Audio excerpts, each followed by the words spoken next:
প্রস্রাব আটকে আছে বা প্রস্রাব আসতেছে না, তখন ভিতরে তো তখন এটার অস্থিরতা অন্যরকম।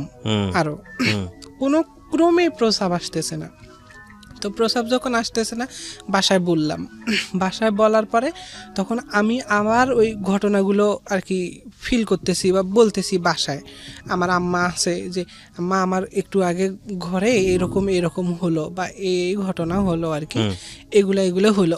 কয় কি বলো তুমি এসব, এগুলা বলতেছে। কারণ তখনও তো আমার কোনো চেঞ্জ আসে নেই, কারণ আমার একটা মানে এগুলা কি যেন একটা হয়ে গেল, এটা এরকম শুধু এইটুকুই জানা যে কি যেন একটা হয়ে গেল। তখন আমার সময়টাতে তখন আর কি ইয়াতে ওই নাজমা নামই রাখা হতো। নাজমা, হ্যাঁ কিন্তু আপনি এখন হচ্ছেন নয়ন। হ্যাঁ, পুরো নামটা এখন কি বললেন? নাজমা হাসান নয়ন। নাজমা হাসান নয়ন, এই নামটা ব্যবহার করেন আপনি পুরোটাই? জি জি, আচ্ছা, মানে নয়ন ইউজ করি আর কি, নয়ন ইউজ করেন। হ্যাঁ, কিন্তু কারণ যেহেতু এখন আমি না, সেটা তো অন্য গল্প। আমি এই কারণেই নামটা জিজ্ঞেস করেছি। জি, আসসালামু আলাইকুম, আমি নাজমা হাসান নয়ন বলতেছি। আল মাহসান নয়ন, জি। আচ্ছা, তো নয়ন বয়স কত এখন? আমার এখন 24 এর মতো বয়স, ঠিক আছে।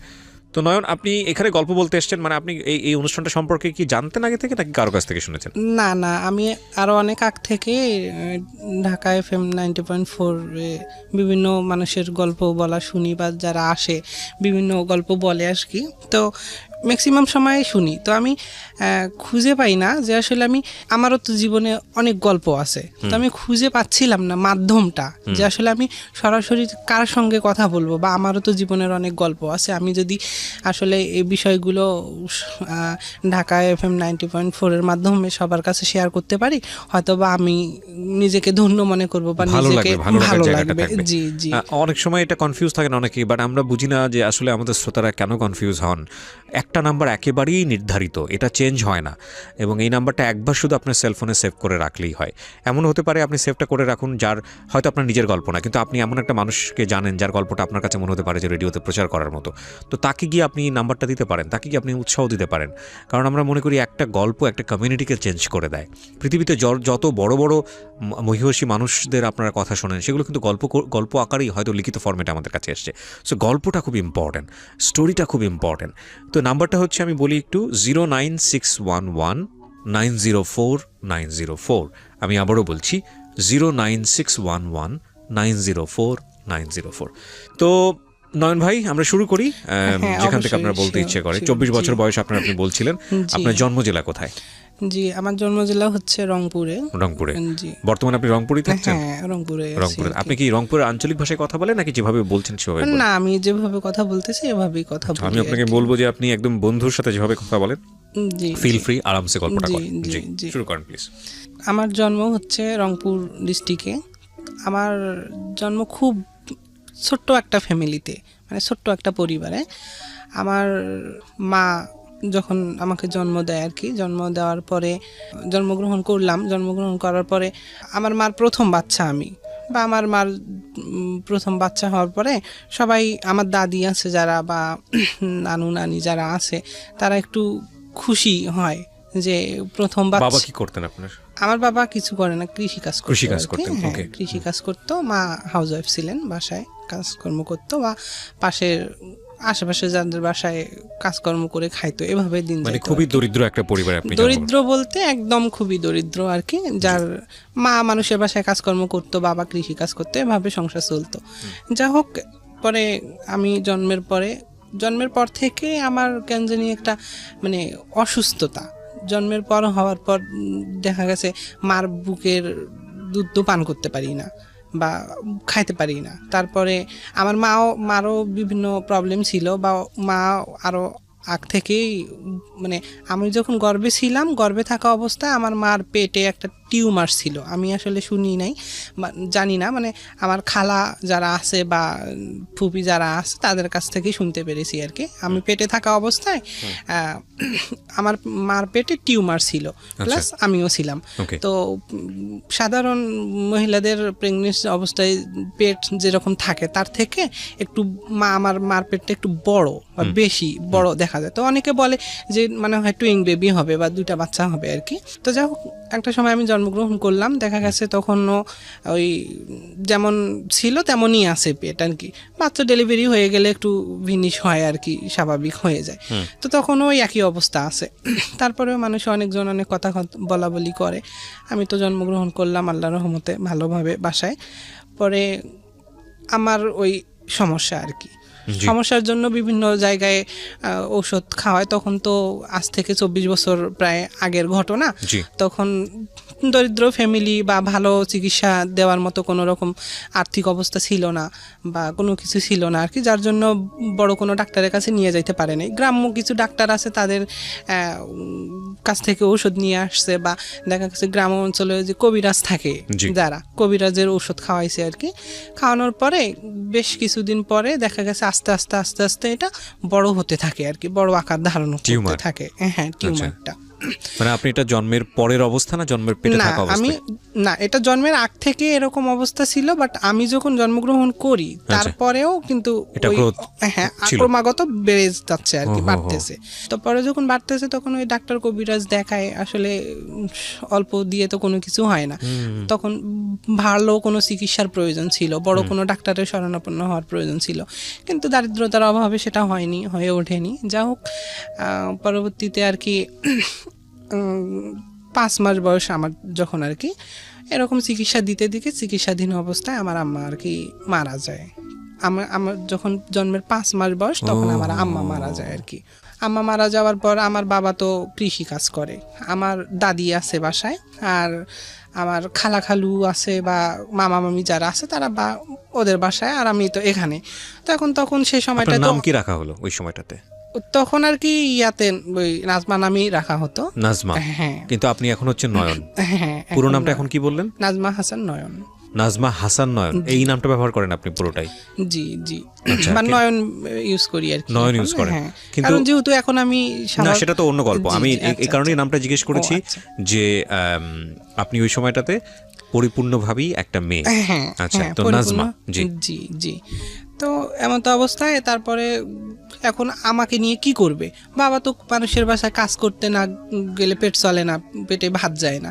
তখন আমাকে কি করবে? পরে আমার দাদি আমাকে লালন পালন করে আর কি 2-4 মাস।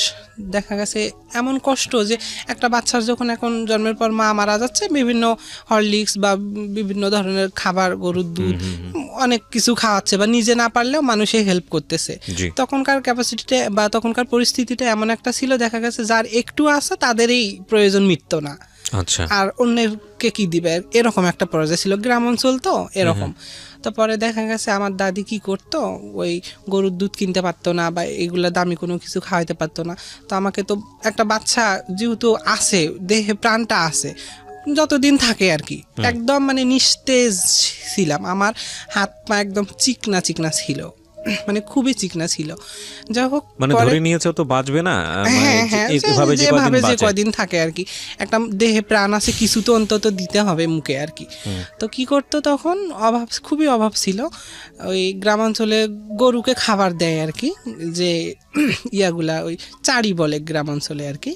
চাড়িতে খাবার খাওয়ার পরে ওই চাড়ির মানে মেঝেতে বা চাড়ির তলায় কিছু অংশ ভাত রেখেই যায় বা থেকেই যায় আর কি। ওই ভাতটুকু কি করতো আমার দাদি ওখান থেকে নিত আর কি, মানে ভাতগুলো উঠায় নিত, নিয়ে পানিতে ধুয়ে আমাকে লবণ তেল দিয়ে আমাকে খাওয়াইতো আর কি। তো এইভাবে মানে গরুর খাবারের উচ্ছিষ্ট। হ্যাঁ হ্যাঁ, গরুর খাবারের, গরু আছে না অবশিষ্ট যারা, বা কিছু কিছু লোক আছে যাদের আর্থিক অবস্থা একটু সচ্ছল, গরু বাসায় গ্রাম অঞ্চলে থাকে, গরুকে খাবার দেয়। তো সেই খাবারটুকু ওই গরু খাবার পরে দেখা গেছে ওই গরুর চাড়িতে নিচের অংশে কিছু থেকেই যাইতো আর কি। তখন এই খাবারটুকু আমার দাদি কি করতো, উঠাই নিত, উঠাই নিয়ে ওই পানিতে ধুয়ে লবণ দিয়ে আমাকে খাওয়াইতো আর কি, মানে করে মিক্সড করে খাওয়াইতো। পরে এভাবে যখন চলতে থাকলো, তো আমি তো সুস্থ হই না, আবার মরেও যাই না, এমন একটা অবস্থা। তো এমতো অবস্থায় কি করে একজন জীবিত একটা বাচ্চা, ছোট মাসুম বাচ্চা, ফেরেশতা বলে যে ফেরেশতার এই, তো তাকে তো আর গলা টিপে হত্যা করা সম্ভব না। তো এখন কি করবে, মেরে ফেলতেও পারে না, খাবার পর্যাপ্ত পরিমাণ দিয়ে বেঁচে রাখবে সেটাও করতে পারে না। তো এভাবে চলতে থাকা অবস্থায় একটা সময় আমার গ্রাম প্রতিবেশী আর কি, খালা হচ্ছে সম্পর্কে আমার মার চাচাতো বোন, তো সে তার 2 ছেলে, তো সে বলতেছে আচ্ছা সে তো মেয়ে মানুষ, মেয়ে মানুষটা আমার মেয়ে নাই, আমি দেখি তার দায়িত্বটা নিই, বা ঠিক আছে আমাকে দিয়ে দেন, আমার দাদিকে বলতো চাচি, মানে নাজমাকে আমাকে দিয়ে দেন। হ্যাঁ ওকে আমাকে দিয়ে দেন, আমি দেখি ওকে একটু চিকিৎসা দেই বা কি করতে পারি ওর জন্য, আচ্ছা আমাকে দায়িত্বটুকু যদি দেন আমি তাহলে নিব।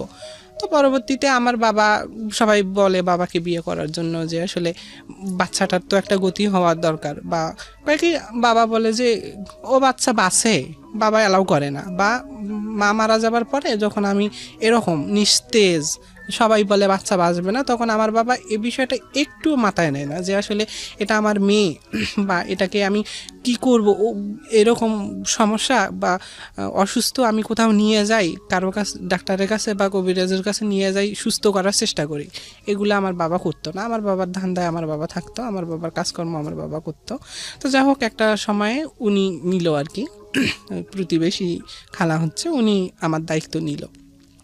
নেওয়ার পরে আমাকে বিভিন্ন জায়গায় ডাক্তার নিয়ে যায়, কবিরাজের কাছে, উনিও আশেপাশের প্রতিবেশীদের বাসায় কাজকর্ম করে সংসার চালায় আর কি।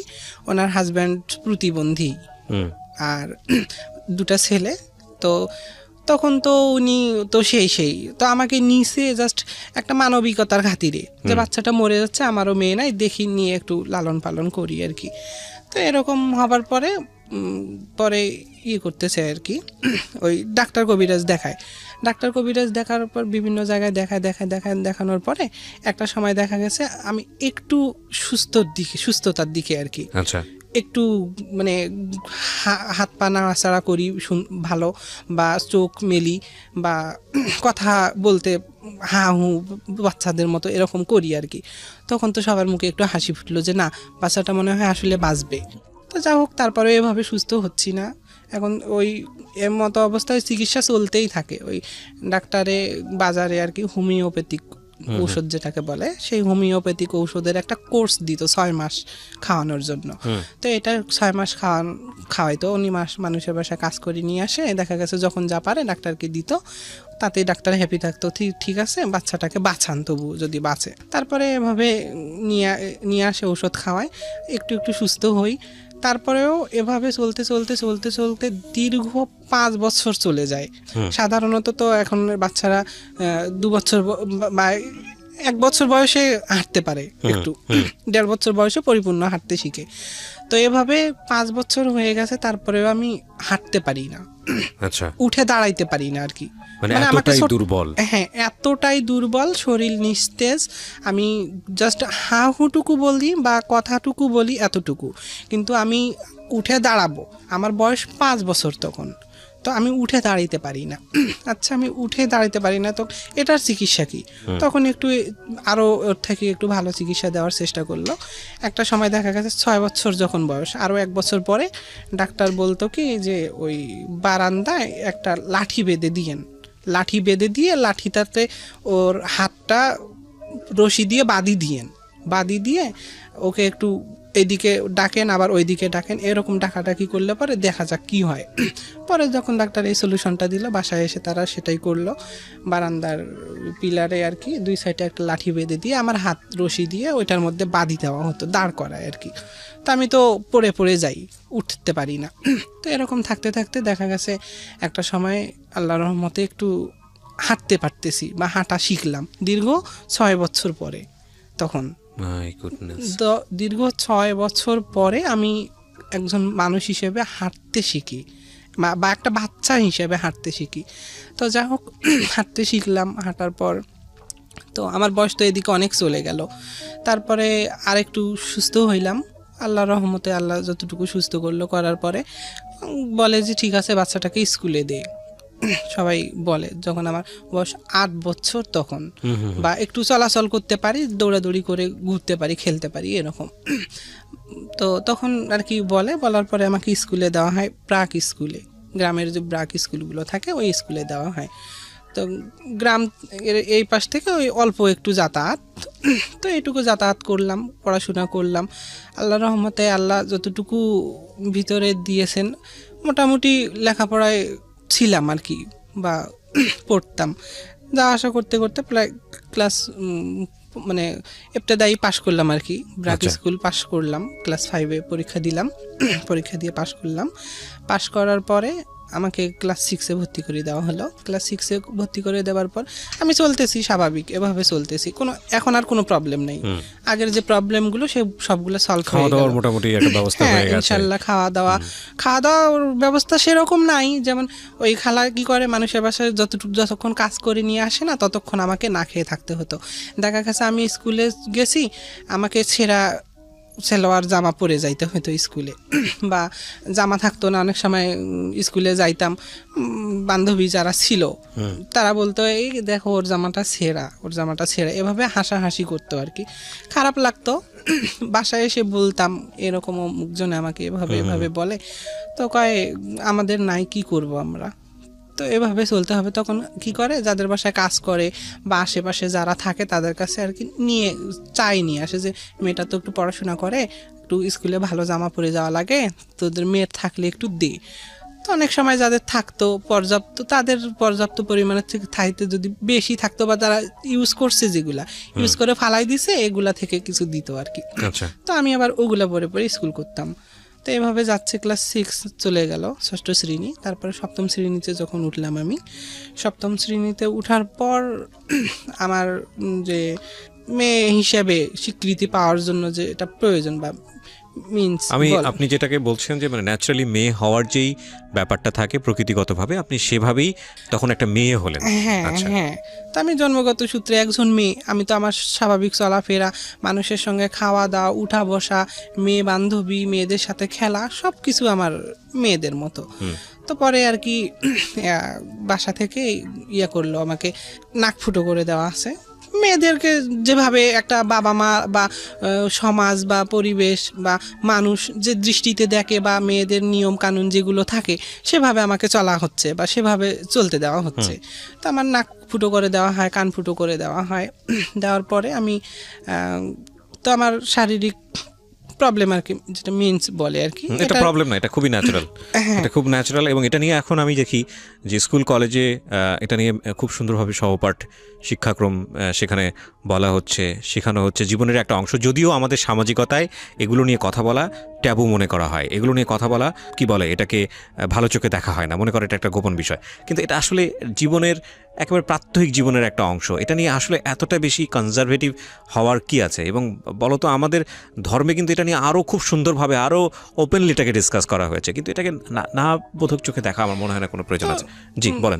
তারপরে এটা হয়, রেগুলারও হচ্ছে। এখন এভাবে চলতে আমি আমার মতো চলতে আছি। পূর্বের যে সমস্যা কিংবা পূর্বের যে অসুস্থতা বা যে প্রবলেমগুলো ছিল, এগুলো আল্লাহ হয়তো বা আমার জীবন থেকে দূরীভূত করে দিল, এটা আমি নিজের কাছে মনে করতেছি। বা আমি বাবা মা বলতো, বা আমার আছে না ছোটোবেলার কিছু অংশ অনেকের স্মরণ থাকে যে আসলে আমার ছোটোবেলায় আমি এরকম করছি ওরকম করছি, এগুলো খেয়াল থাকে আর কি। তো আমারও কিছু কিছু অংশ মনে পড়ে যে আমার জীবনে এরকম ছিল। তো তারপরে চলতেছি আমার মতো, আমি চলতেছি, ভাবলাম যে আমার জীবনের সমস্যার সমাধান বুঝি হয়ে গেল আর কি। আল্লাহ তাআলা এখন মানুষের ভাগ্যে, কার ভাগ্যে কি রাখছে এটা তো কেউ বলতে পারবে না, বা বলাটা খুবই মুশকিল ব্যাপার। তিনি ভালো জানেন তার মহিমা কাকে কিভাবে পরিচালিত করবে, তাছাড়া অন্য কারো বোঝার সাধ্য নেই আর কি। আমি আমার মতো করে মনে করতেছি যে আমার জীবনের সমস্যাগুলোর বুঝি সমাধান হয়ে গেল, কিন্তু না, আমার ধারণাটা ছিল ভুল। তখনও আমার জীবনের সমাধান কিন্তু হয়ে যায়নি, কিন্তু পরবর্তীতে যে এগুলার থেকেও আমার জীবনে ভবিষ্যতে আরো বড় ঝড় আসতে পারে, কিংবা এর থেকেও করুণময় কোনো একটা ঘটনা কিংবা কোনো কিছু আমার জীবনে ঘটে যাইতে পারে, এটা তো আমার কল্পনার বাইরে ছিল, এটা তো আমি কখনোই কোনোদিন ভাবিনি। এই জন্যই বলা হয় তুমি যে অবস্থায় আছো শুকর করো, মানে এর চেয়ে পরিস্থিতি তোমার খারাপ হতে পারে। জি জি, রাইট, আলহামদুলিল্লাহ। তো এমতো অবস্থায় আমি চলা অবস্থায় আমি যখন ক্লাস 8-এর পরীক্ষা দিলাম স্বাভাবিক মেয়ে মানুষ থাকা অবস্থায় আমাদের বাসা থেকে আমাদের পরীক্ষার সেন্টার ছিল প্রায় 27-28 কিলো দূরে। তো ক্লাস 8-এর পরীক্ষা জেএসসি পরীক্ষা হতো আমাদের, দেখা গেছে একদিন পর পর একটা করে হতো, তাই এত দূর থেকে যাতায়াত সমস্যা ছিল, বা আমার তো কেউ নাই যে আমাকে প্রতিদিন নিয়ে যাওয়া আসা করবে, বা গাড়িতে করে যাতায়াত করতে গেলেও দেখা গেছে একটা পরীক্ষা দিয়ে আসলে পরের দিনে পরীক্ষা থাকে, এটার পড়াশোনা কমপ্লিট করতে আবার একটু রিস্ক হয়ে যায়, তো ওইখানে আমাদেরকে থাকতে হইতো। তো মেসে থাকতাম। তো আমি এই যে পড়াশোনার ব্যাপারটা একটু বলি, পড়াশোনা করতেছি ক্লাস 6 থেকে ক্লাস 5টা তো একটু যায়, যেভাবেই যায় পড়াশোনার খরচাটা একটু কম বা লাগে না অত বেশি। আর ব্র্যাক স্কুলে পড়তাম, তো ওই ম্যাডামরা তো জানে যে গরিব মানুষের বাচ্চা পড়াশোনা করতেছে, একটু চালায় নেয় আর কি সবার দিয়ে। তো ক্লাস ষষ্ঠ শ্রেণী থেকে আমার মানে পাঠ্য বইয়ের সমস্যা, পাঠ্য বইগুলো হয়তো স্কুল থেকে দেওয়া হতো, কিন্তু সলিউশন যেগুলো প্রয়োজন ছিল দেখা গেছে এগুলোর পর্যাপ্ত পরিমাণ আমি পাই নাই। পর্যাপ্ত পরিমাণ বলতে পাইনি, দেখা গেছে ক্লাস 6-এ আমি 2টা একটা হয়তো বা পাইছি এরকম, তারপরে ক্লাস 7-এ হয়তো বা 2-4টা পাইছি এরকম। তো আবার দেখা গেছে ওই খালা অনেকের কাছ থেকে চাই নিয়ে আসতো পুরানা, যেগুলা পুরানা থেকে অনেক সময় সিলেবাস মিলতো, অনেক সময় মিলতো না, এভাবে অনেক কষ্ট করে আমি পড়াশোনা করছি, যে পড়াশোনা চালিয়ে যাচ্ছি আর কি। হয়তো নিজের মধ্যে এটা আমার ইচ্ছা ছিল, বা আল্লাহ তাআলারও রহমত ছিল, বা আল্লাহ তাআলা এভাবে পরিচালিত করবেন হয়তো বা, যার জন্য আমারও চেষ্টা ছিল। তো আমি চেষ্টা করতেছি পড়াশোনা করার জন্য, তো এভাবে চলতেছে। তো ক্লাস 7-এ যখন উঠলাম তখন একটু আস্তে আস্তে যত ক্লাস বাড়তি হচ্ছে বা বড় হচ্ছে তত আমার প্রবলেমগুলো চাপতেছে, মানে যেমন ধরেন খাতা কেনা লাগে, বা পরীক্ষার ফি দেওয়া লাগে, তারপরে সলিউশন কেনা লাগে। আমার বান্ধবী যারা আছে তাদের দেখা গেছে একটা করে বইয়ের সলিউশন 2টা করে, বা এরকম সলিউশন। তো পরীক্ষা দিতে গেলাম 8-এর পরীক্ষা, ক্লাস 8-এ, তখনও আমার 2-4টা হয়তো সলিউশন আমি পাইছি, তাও আবার পুরানাগুলা, অনেক সময় মেলে না, সিলেবাস মেলে না। তো বান্ধবী সহ একসঙ্গে একই রুমে থাকি, একটা রুমে ছিলাম 4 জন। তো ওই 4 জন মিলে পড়ি আর কি, একসঙ্গে পড়লে ওদের কাছে গিয়ে ওরা পড়তেছে, জাস্ট আমি দূর থেকে একটু দেখার চেষ্টা করি যে আসলে কোন কোশ্চেনগুলো পড়তেছে, আমি একটু নলেজ নেই এখান থেকে।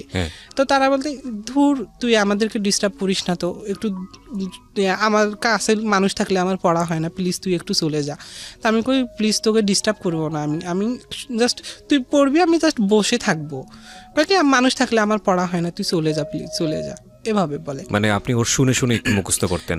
হ্যাঁ, না ও দেখা গেছে অনেকে জোরে পড়ে, আবার অনেকে মনে মনে পড়ে। আপনি বইটা দেখতেন? হ্যাঁ, আমি জাস্ট ওর বইটা যে কোশ্চেনটা ও পড়তেছে আমি জাস্ট একটু চোখ বুলাবো বা দেখবো যে আসলে কোশ্চেনটা কেমন, বা অ্যান্সারগুলো কীরকম, সলিউশনগুলো, এগুলো দেখার চেষ্টা করতাম, কিন্তু আমাকে দেখতে দেওয়া হতো না। ওরা বলতো মানুষ থাকলে নাকি ওদের পড়া হয় না, মানুষ থাকলে ওদের সমস্যা হয়, যার কারণে ওরা আমাকে তাড়ায় দেয় আর কি। মানে ওরা তো আসলে বুঝতো না যে আপনার নিডটা আসলে কি? না, বুঝতো অবশ্যই, হ্যাঁ অবশ্যই বুঝতো, কিন্তু তারা জানতো, বা আমার দেখা গেছে আমার গ্রামে 2 জন বান্ধবী ছিল, আর আরও বাইরে অন্যান্য গ্রামে ছিল। তখন তো আমি ক্লাস 8-এ পড়ি, বা 8-এ জেএসসি পরীক্ষা দিই, তখন সবাই তো স্বাভাবিক ক্লাস 8-এ যখন পড়াশোনা করে সব সম্পর্কেই সবাই জ্ঞাত বলতে গেলে, তো জানে যে ওর ফ্যামিলি এরকম, বা ওর বাবা নেই, মা নেই।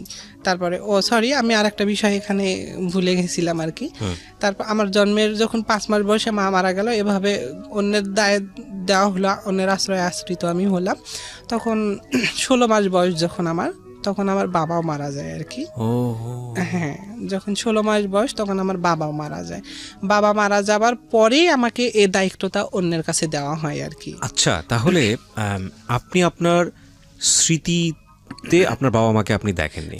হ্যাঁ, না, আমি আমার বাবা মার কোনো চিহ্ন পাইনি, বা আমার মনে পড়ে না যে আমার এই গল্পগুলো আপনি শুনে বড় হয়েছেন, যে গল্পগুলো আপনি এখন করছেন। সবার কাছে শুনছি, যেমন আমার খালা জীবিত আছে, আমার খালা বলছে, বা আমার মামা আছে তারা বলছে এই ঘটনা এরকম। রাইট। ক্লাস 8-এ যখন আমি পড়ি আর কি, জেএসসি পরীক্ষা দিচ্ছি বান্ধবীদের সঙ্গে, এভাবে কষ্ট করে পড়াশোনা করে পরীক্ষা দিলাম আর কি। তো আল্লাহর রহমতে পরীক্ষাতে রেজাল্ট যেটুকুই আসে আমার 3.94 ছিল মনে হয় আচ্ছা, তখন আর পাস করেছেন আপনি? হ্যাঁ পাস করছি। যা হোক পরবর্তীতে ক্লাস 9-এ যখন উঠলাম, জেএসসি পাস করলাম, ক্লাস 9-এ উঠলাম। ক্লাস 9-এ যখন উঠি, ক্লাস 9-এ উঠার বুঝি 5-7 মাস গেছে আর কি, এভাবে গেছে। হঠাৎ করে আমার মেনলি যে প্রবলেমটা হয় আর কি, পিরিয়ড, এটা ইন টোটাল বন্ধ হয়ে গেল আর কি।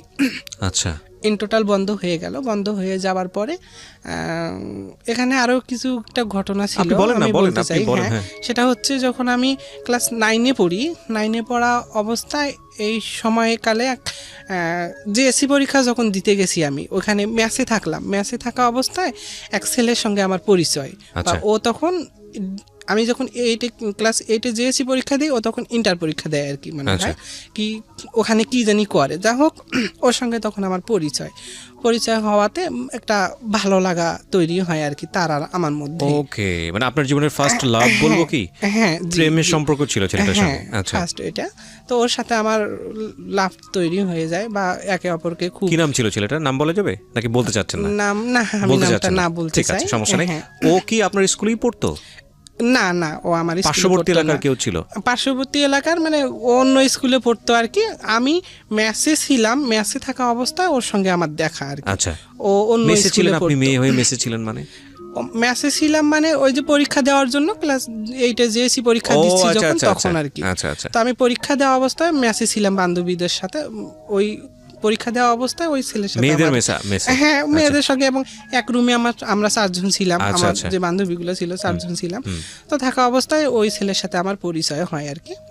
পরিচয় হওয়ায় একটা সময় দেখা গেছে অনেক, ওই প্রায় আমি মনে হয় 1 মাস 10 দিন 12 দিনের মতো ওখানে ছিলাম মেসে। ওই সময়টাতে ওই ছেলেটার সঙ্গে একটা ভালো সম্পর্ক তৈরি হয়। ওই সময়ে তৈরি হয় আর কি একটা সম্পর্ক। তৈরি হবার পরে তার সাথে আমার কথাবার্তা চলতে থাকা অবস্থায় যখন আমি পরীক্ষা শেষ হয়ে গেল, পরীক্ষা শেষ হয়ে আমি চলে আসব, তখন আমার কিন্তু ফোন টোন নাই, বা আমি খাইতেই পাই না বলতে গেলে, আমার ফোন কোথায় পাবো আমি। তো পরে কি করে, ও আমাকে একটা ফোন দেয় আর কি। প্রিয় শ্রোতা, অনুষ্ঠান চলতে চলতে আপনাদের জন্য একটি বিশেষ অ্যানাউন্সমেন্ট করতে চাই। সেটা হলো, আমি আরেকটি অনুষ্ঠান করি রেডিও আম্বার 102.4 FM-এ। প্রতি শনিবার রাত 10টায় প্রচারিত হয় মাইক্রোফোন টেস্টিং 1024। হয়তোবা অনেকেই শুনেছেন, বাংলাদেশের রেডিওর ইতিহাসে সর্বপ্রথম মিউজিক রিয়েলিটি শো। এবং 2019 সালের সেরা আম্বার ভয়েস আমরা খুঁজে বের করবার চেষ্টা করছি। সেখানে আপনি অডিশন দিয়ে সেখানে আপনি অংশগ্রহণ করে সেরা আম্বার ভয়েস হতে পারেন। ফোন নাম্বারটি আমি বলে দিচ্ছি। ফোন নাম্বারটি হচ্ছে 09611001024। আমি আবারও বলছি, ফোন নাম্বারটি হচ্ছে 09611001024। যদি আপনি মনে করেন আপনার কণ্ঠ সারা দেশের মানুষের কাছে যাওয়া উচিত, আপনি সেরকম গাইতে পারেন, তাহলে যোগাযোগ করুন এবং অংশগ্রহণ করুন মাইক্রোফোন টেস্টিং 1024-এ। আমরা আবারও যাচ্ছি আমাদের অতিথির কাছে, জি, যেখানটায় আপনি ছিলেন। যাই হোক, এখন ফোন দেওয়া অবস্থায় আমার পরীক্ষা শেষ হইলো, আমি বাসায় চলে আসলাম। বাসায় চলে অবস্থায় পরীক্ষার পরে যে সময়টা থাকে রেজাল্ট বের হওয়া পর্যন্ত আর কি, সে সময়টা পর্যন্ত তো আমি বাসায় অবসর। এটা কি ক্লাস 9-এর কথা বলছেন? না, ক্লাস 8-এ। ও, ক্লাস 8-এর মানে জেএসসি পরীক্ষার পরের ঘটনা। হ্যাঁ, ক্লাস 8-এ জেএসসি পরীক্ষা দিয়ে বাসায় আসলাম, রেজাল্টের অপেক্ষা করতেছি বাসায় আর কি। তখন তো আমি সম্পূর্ণ অবসর। তো ও আর কি আমার সাথে যোগাযোগ করে ফোনে, যে কি অবস্থা, কেমন আছো, ভালো মন্দ, এগুলো যা হয় আর কি। একটা সময় কথা বলতে বলতে দেখা গেছে পরবর্তীতে আমাকে ডাকে সে তার সঙ্গে মিট করার জন্য। ঠিক আছে, অনেক দিন হয় তোমার সাথে, প্রায় 2 মাস হয় দেখা হয় না, তুমি আসতে পারবা কি? তুমি আসতে পারবা না, আমি যাব, তোমার সঙ্গে আমি দেখা করব। যা হোক, আমার সঙ্গে দেখা করার পর তখন তো একটা বয়স, যা হোক ক্লাস 8 পার হয়ে ক্লাস 9-এ পড়তেছি, আমি পড়বো এরকম। তো আমার বয়স তো মোটামুটি ছিল। তারপরে তারপরে এদিকে আমার বয়সটা প্লাস ছিল, কারণ আমি জন্মের যে পরে যে আমি দীর্ঘ 6 বছর পরে হাঁটা শিখলাম, এই দিকের বয়সটা আমার একটু প্লাস ছিল, তখন আমার বয়সটা একটু বেশি ছিল। তো যা হোক, সব কিছু বুঝতাম। তারপরে ওর সঙ্গে আমি মিট করার পরে এখন আবেগের বশে বলেন আর প্রেমের সম্পর্কেই বলেন, ও আমাকে আর কি যেভাবে হোক আমাকে একটা মানে ওর শারীরিক সম্পর্কে জড়ায় আর কি। এভাবে 2-3 দিন প্রায় শারীরিক সম্পর্ক হয়। শারীরিক সম্পর্কটা হবার পরে আমার প্রায় 20 দিন হবে সম্ভবত, বা 1 মাস হয়নি, আমার গতবারে পিরিয়ড হয়ে গেছে। তারপর ওর সঙ্গে আমার শারীরিক সম্পর্ক হবার পরে আবার নেক্সট টাইম যখন পিরিয়ড হবে তখন নেক্সট টাইম আর পিরিয়ড আসে না আমার। আচ্ছা, সো ইউ আর কনফিউজ যে অ্যাকচুয়ালি আচ্ছা। প্রবলেমটা কোথায়, মানে কোনো কিছু দুর্ঘটনা ঘটে গেল কিনা? হ্যাঁ হ্যাঁ, এরকম একটা কনফিউজ ছিল। বা যখন আসতো না, হয় সাধারণত আমার জানা মতে, বা আমরা জানি মেয়ে মানুষ যে শারীরিক অসুস্থতার জন্য অনেক সময় মেয়েদের পিরিয়ড অফ হয়ে থাকে আর কি, তো এটাও হয় না। তখন আমি সেভাবেই মনে করলাম। তারপরেও মনে একটা কনফিউজ ছিল যে আমি তো বুঝতাম সব কিছু, ভালো মন্দ সব কিছু বুঝতাম। তো মনে হতো যে আসলে তার সঙ্গে তো আমি শারীরিকভাবে বা মেলামেশা করছি বা তার সঙ্গে ছিলাম, এখন আমার আসলে অনেক কোনো দুর্ঘটনা ঘটে গেল কি না। তো যাই হোক, পরে না, এরকম কোনো কিছু না। পরে আম্মাকে বাসায় যারা আছে তাদেরকে বললাম, বা ভাবি যারা আছে তাদেরকে বললাম, তারা বিষয়টা দেখে, হয় না, কোনো ক্রমে এগুলা আসে না আর কি। মানে ঔষধ খাই আর কি, বিভিন্ন ঔষধ খাওয়া, ঔষধ ডাক্তারের কাছে যাচ্ছিলেন নাকি মানুষের পরামর্শ শুনছিলেন? মানুষের পরামর্শ শুনে ওই ভাবি যারা আছে তারা আমাকে ডাক্তারের কাছে নিয়ে যায়, ঔষধ খাওয়ায়। তারপরে এর মাঝখানে আর একটা কথা আছে, সেটা হচ্ছে যে এর মতো অবস্থা আমি ওই ছেলেকে জানাই এই ঘটনাগুলা। ওকে, যে আসলে এরকম আমার কেন জানি এই প্রবলেম, তো মানুষে তো আমার ভাবি আছে বা বাসায় আছে, ও আছে, অনেক কথা বলা বলি করে আর কি, যে কোনো ইয়া হইল কি না। তো তখন ও কি করে যে হ্যাঁ হতেও পারে, যে এরকম বলে আর কি। বলার পরে আমাকে ও আর কি একটা ঔষধ সেবন করায়। মানে ও ডাক্তারের কাছে বলে যে এরকম, মানে এটা তো শিওর না, কনফার্ম না যে আসলে আমার পেটে বেবি আসছে কি না, এটা তো আমরা ইয়া না, কিন্তু তারপরেও এটা ধারণা করে নেওয়া হয়েছে যে হ্যাঁ আপনি কনসেপ্ট করেছেন। হ্যাঁ, কনসেপ্ট করছি। তো এর ভিত্তিতে আমাকে ও আবার ঔষধ নিয়ে আসে, সেবন দেয় আর কি, যে ঠিক আছে তুমি এটা এইভাবে খাও, তাহলে তোমার এটা ঠিক হয়ে যাবে, এভাবে বলে আর কি। তো আমিও তো সেটা শিওর মনে করলাম। তখন ওই ঔষধগুলো কিন্তু সেবন করি আমি। ওষুধগুলো সেবন করার পরে দেখা গেছে 20 দিনের মতো আর কি, এরকম পরে আমার ভিতরে পেটের মধ্যে ব্যথা অনুভব হয়, শুধু ব্যথা করে, ব্যথা অনুভব হয়, ব্যথা করতে থাকে। আমি বাসায় বলি, মাকে বলি, সবাইকে বলি এরকম কেন লাগে, এরকম সমস্যা। ডাক্তারের কাছে নিয়ে যায়, কবিরাজের কাছে নিয়ে যাওয়ার পরে বলে যে ওটা কোনো সমস্যা না। তারপরে এরকম পেট ব্যথা করতে আসি, করা অবস্থায় প্রায়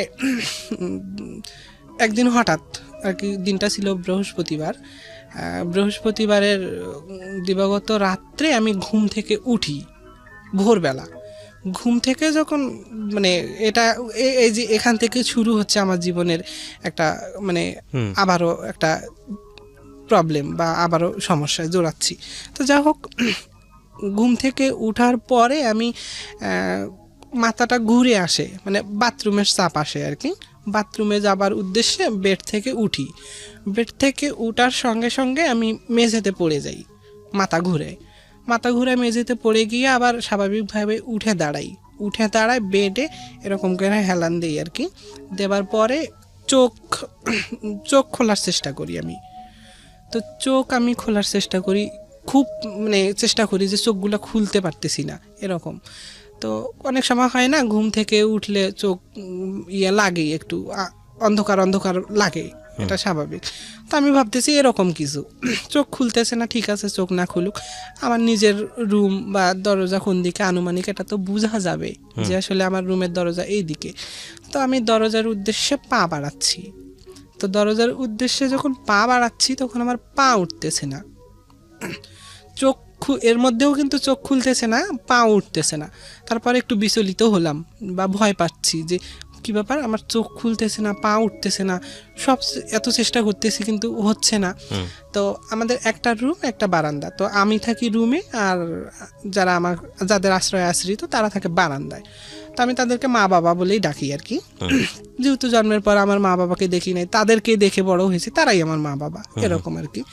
তো আমি রুম থেকে বারান্দায় ডাক দিব যে আমার এমন লাগতেছে কেন, মা করে ডাক দিব, মুখ দিয়ে আমার কথা আসতেছে না। যখন মুখ দিয়ে কথা আসতেছে না তখন আরও বেশি ভয় ভিতরে ঢুকে গেল।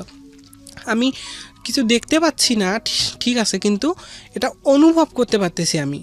আছে না, এখন একটা সুস্থ মানুষও যদি চোখ বন্ধ করে এই আমি এটা করব ওটা করব বা এখন এটা করব তখন এটা করব, এটা তো বোঝা যায়, এটা তো সবাই বুঝতে পারে। তো সেরকম আমি চোখ খুলতে পারতেছি না ঠিকই, বাট আমি বুঝতে পারতেছি, যে অনুভব করতে পারতেছি, ফিল করতে পারতেছি যে আমার এগুলো হচ্ছে। আমি চোখ খুলতে পারতেছি না, আমি পা তোলার চেষ্টা করতেছি, পা তুলতে পারতেছি না, আমি মুখ দিয়ে কথা বলার চেষ্টা করতেছি। দাঁড়ায় থাকা অবস্থা নাকি বিছানায় শোয়া অবস্থা? না না, দাঁড়ায় থাকা অবস্থা। ওই যে পড়ে গেলাম, পড়ে গিয়ে এগুলো সায়েন্সের ব্যাখ্যা আছে, অনেকে বলে বোবা ধরা, অনেকেই বিভিন্ন রকম ভাবে ব্যাখ্যা করে, সায়েন্সের ব্যাখ্যা আছে এগুলো, আপনার যা হয়েছে তাই বলেন। হ্যাঁ আচ্ছা, ওটা তো শুনছি আমি, যে ঘুমন্ত অবস্থায়, ঘুমে থাকা অবস্থায় যখন ওই কথা টথা বলতে পারে না বা হাত পা নাড়াচাড়া করে বা অন্য রকম করে, এটা তো এমন না, আমি তো ঘুমে না তখন, সেন্স আছে। হ্যাঁ আমি তো ঘুম থেকে উঠে দাঁড়াইছি, উঠে দাঁড়িয়ে মেঝেতে পড়ে গেছি, মেঝেতে পড়ে গিয়ে আবার স্বাভাবিক দাঁড়াইছি। আমি দাঁড়াই মেঝেতে স্ট্রেট দাঁড়ায় আমার এগুলো হচ্ছে, আমি এটা একদম স্পষ্ট বলতে পারতেছি বা বুঝতে পারতেছি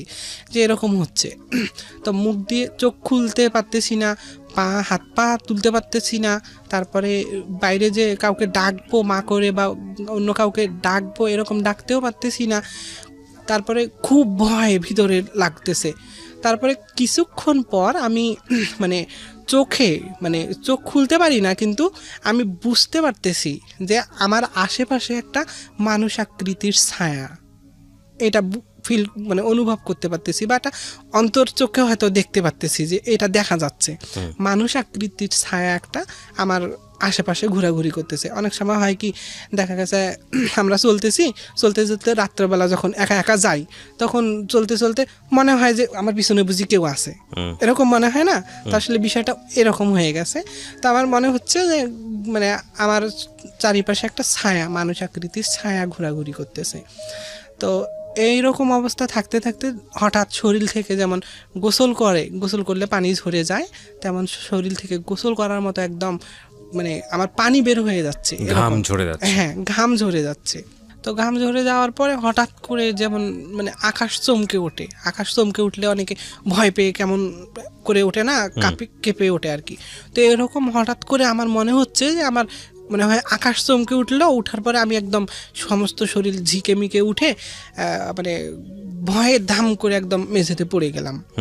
তো মেঝেতে পড়ে যাওয়া অবস্থায় আমি গলা কাটা মুরগির মতো, গলা কাটা মুরগিকে যেমন গলা কাটলে ছেড়ে দিলে যেমন হাত পা নাড়ায় হয়, তো এরকম মনে হচ্ছে যে মেঝেতে আমি মুরগির মতো আর কি হাত পা শুধু নাড়াচ্ছি। এরকম মনে হয় আমি এখন আমার জীবনটা বুঝি চলে যায়, এরকম একটা অবস্থা আমার কাছে, নিজের কাছে মনে হচ্ছে যে আমার জীবনটা বুঝি চলে যাচ্ছে, এটা মনে হচ্ছে, বা আমি বুঝতে পারতেছি আমার এই ঘটনাগুলা বা সব কিছু আমি বুঝতে পারতেছি।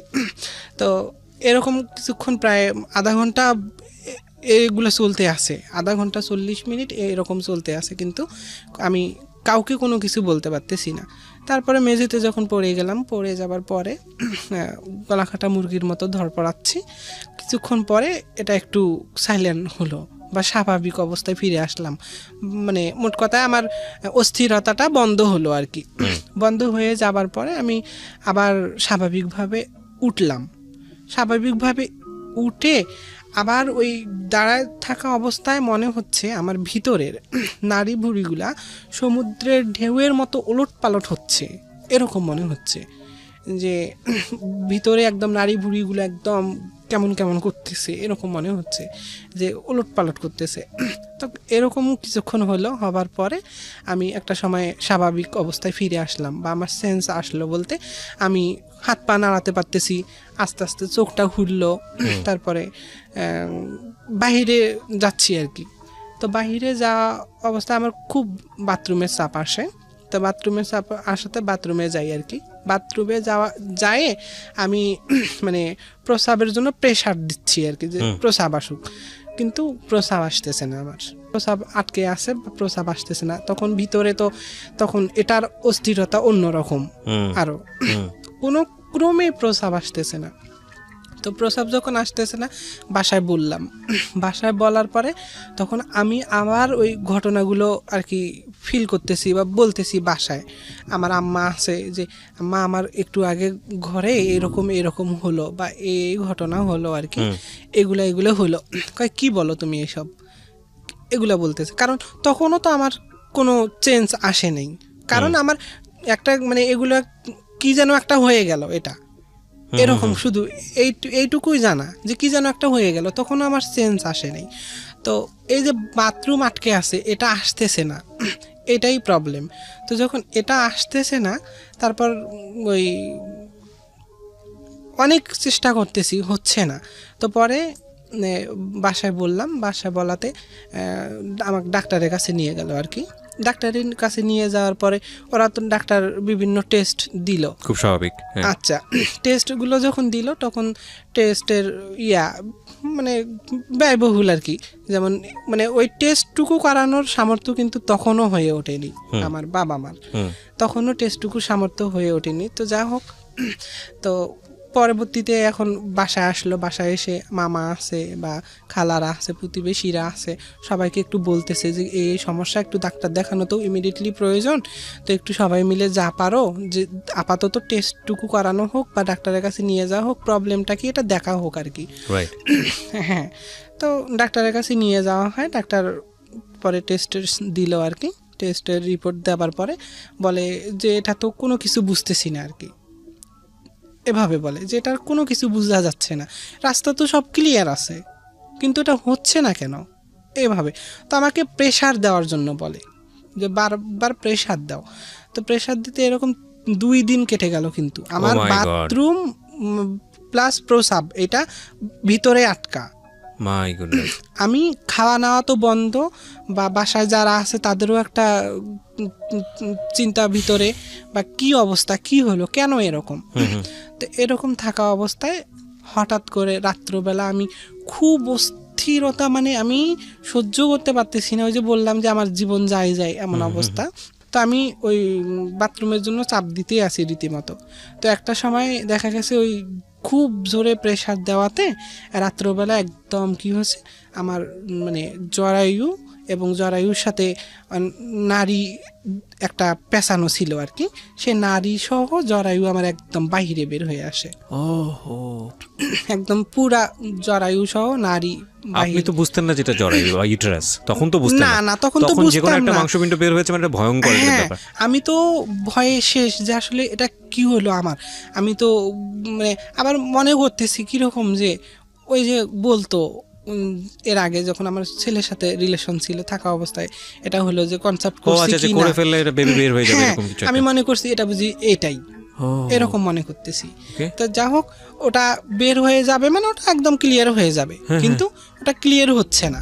পরে আমি ভাবিকে ডাকলাম বা যারা আছে তাদেরকে ডাকলাম, ডাকার পরে তারা তো দেখে, তারা অভিজ্ঞ মানুষ বা এ বিষয়ে জ্ঞাত মহিলা মানুষরা, তারা জানে যে এটা জরায়ু। তো জরায়ুটা আমার বাইরে বের হয়ে আসে, তখন তো আমাকে নিয়ে কান্নাকাটি, একটা বিশৃঙ্খলা সৃষ্টি হয়ে গেল। হ্যাঁ, সবাই বলে এই যে এটা কি হলো, এটা কি হলো, এই মেয়ে বুঝি আর বাঁচবে না, এরকম বলে আর কি সবাই। তো যখন এভাবে বলে পরে আবার ইমিডিয়েটলি আমাকে রংপুর মেডিকেল হসপিটালে নিয়ে যাওয়া হলো। হ্যাঁ, ওই সময়টাতে নিয়ে যাওয়ার পরে রংপুর মেডিকেলে নিয়ে যাওয়ার পরে এমন একটা পজিশন যে ওই জরায়ুটা এখন পরে আর কি মেডিকেলি রিপোর্টে আসছে যে একটা চর্বি জাতীয় জিনিস এসে ওই প্রেসার দেওয়াতে ওইটা একদম বাইরে আউট করে দিয়ে চর্বি জাতীয় জিনিসটা এসে একদম ভিতরে ব্লক করে দিছে। এটা আর ভিতরে কোনোভাবে প্রবেশ করা পসিবল না, এটা মানে ডাক্তারি রিপোর্ট বলতেছে আর কি, যে হরমোন থেকে এটা আসে বাইরে জরায়ুটাকে আউট করে দিয়ে এটা একদম ব্লক করে দিছে জায়গাটা, যার জন্য এটা আর ভিতরে দেওয়া পসিবল না। এখন ভিতরে দিতে গেলে কি করতে হবে, অপারেশন করতে হবে, এটা বললো। তো এখন অপারেশন কে দিবে, ওরা দিবে কিনা বা কে দিবে কিনা, বা অপারেশনের তো একটা ব্যয় আছে, ডাক্তার তো আর এমনি এমনি এগুলো করবে না। রাইট, এবং একটা মেয়ের জরায়ু না থাকা মানে হচ্ছে সে বেবি কনসিভ করতে পারবে না। হ্যাঁ কি ভয়ঙ্কর অবস্থা। হ্যাঁ হ্যাঁ, তারপরে এরকম অবস্থায় যখন ওই আমার কিন্তু এর মতো অবস্থায় আছে, আবার আস্তে আস্তে ব্লিডিংও হচ্ছে, এর মতো অবস্থা এভাবেই আছে আমার। অপারেশনের মানে যেটা দরকার, টাকা পয়সার দরকার, ডাক্তার পাচ্ছে না, প্লাস অপারেশন করতেছে না, এরকম। ওরাও ফেলে রেখেছে। হ্যাঁ, ফেলে রাখছে এভাবে। তো যখন ফেলা রাখছে পরে বাসা আসলো, আমাকে ভর্তি দিল আর কি। ভর্তি দেওয়ার পরে বাসা আসলো, বাসায় এসে চেয়ারম্যান ছিল, মেম্বার ছিল যারা, তাদেরকে বলার পরে তারাও হেল্প করলো। তারপরে দেখা গেছে গ্রামের কিছু ছেলেপেলেরা হাট কালেকশন যেটাকে বলে আর কি, সবাইকে বললো যে এই প্রবলেম, আসলে কিছু হেল্প করেন, চিকিৎসা দিতে হবে বা চিকিৎসা করতে হবে। তো তখন পরে ওখান থেকে আর কি ওরা পারলো না পারা অবস্থায় আমাকে ঢাকায় আর কি পাঠানো হলো হসপিটালে। প্রিয় শ্রোতা, এখানে একটু বলে রাখি, আপনাদেরকে ইন্টারাপ্ট করছি, মাফ করবেন। গল্পটা খুবই ইন্টারেস্টিং লাগছে আপনাদের কাছে। আপনারা আমার ইউটিউব চ্যানেলে আসলে কিন্তু ওকে দেখতে পাবেন, এবং ওনার পুরো গল্পটাই আমি ইউটিউব ভার্সন করে আমার ইউটিউব চ্যানেলে আপলোড করেছি। আপনারা যদি ওকে দেখতে চান ভিডিও আকারে, এটা কিন্তু আছে। এবং ওনার যেই মেয়ে বয়সের যে ছবিটা, উনি আমাদের জন্য একটা ছবি নিয়ে এসেছেন আজকে, রাইট? ওনার যখন মেয়েলি অবস্থার যে ছবিটা, নাজমা তো এখন নয়ন হয়েছে, আপনারা গল্পের ট্রান্সফরমেশনের মধ্যে রয়েছেন। তো এগুলো সব আমার ভিডিওতে আছে, আপনারা গেলে ওখানে দেখতে পারবেন।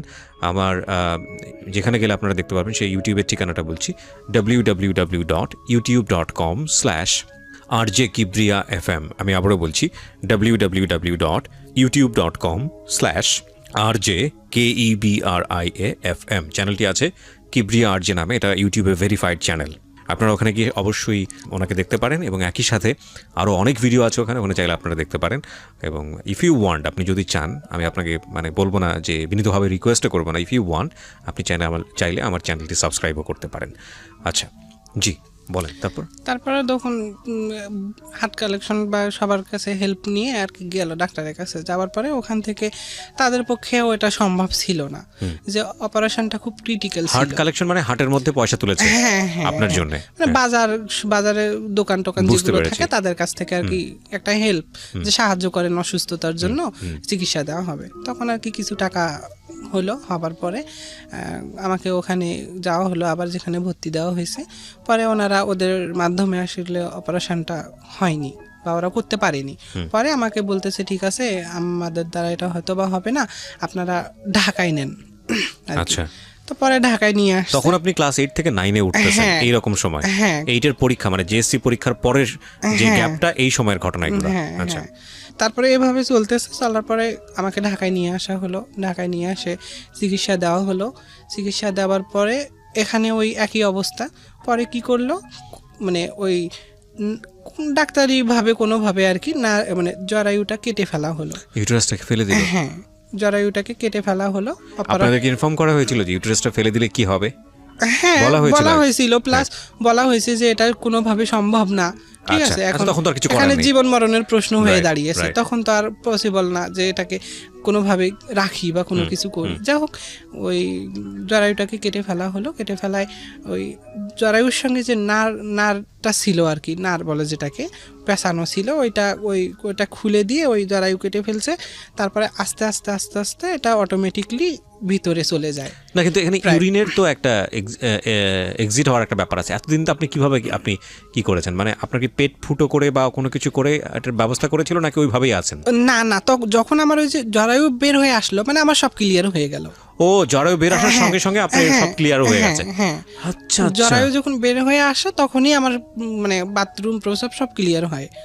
তখন শুধু সমস্যা ছিল ইউটেরাসটা কি করবেন, ভিতরে নিতে পারতেছেন না। হ্যাঁ, তো যাই হোক, পরে যখন জরায়ুটা কেটে ফেলা হলো, কেটে ফেলার পরে নার যেটা ছিল ওটা আস্তে আস্তে ভিতরে গেল। যাওয়ার পরে তো এই জরায়ু কেটে ফেলাতে আরো বেশি ক্রিটিক্যাল অবস্থা হয়ে গেল, যে আমি বাঁচা না বাঁচার প্রশ্ন হয়ে দাঁড়ালো এখানে, যে আমি বাঁচবো না বাঁচবো এরকম। কেন? তো এটা জানি না কেন, ডাক্তাররা পরে ওই জরায়ুটা কেটে ফেলাতে কি সমস্যা হয়েছিল সেটা আমার কাছে জ্ঞাত না। আমি তো ওই কেটে ফেলাতে আর কি পরে আমার জীবন মরণের প্রশ্ন হয়ে দাঁড়ালো এখানে।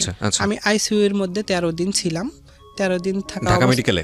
হ্যাঁ, ঢাকা মেডিকেলে আইসিইউর মধ্যে 13 দিন ছিলাম আমি। আচ্ছা। তো 13 দিন থাকা অবস্থায় এই 13 দিনের মধ্যেই আর কি, মানে 13 দিন পরে যখন আইসিইউ থেকে আমাকে বের করা হলো, বা 13 দিন আইসিইউর মধ্যে থাকা অবস্থা আমি একটু ইমপ্রুভ হলাম পরে। হ্যাঁ।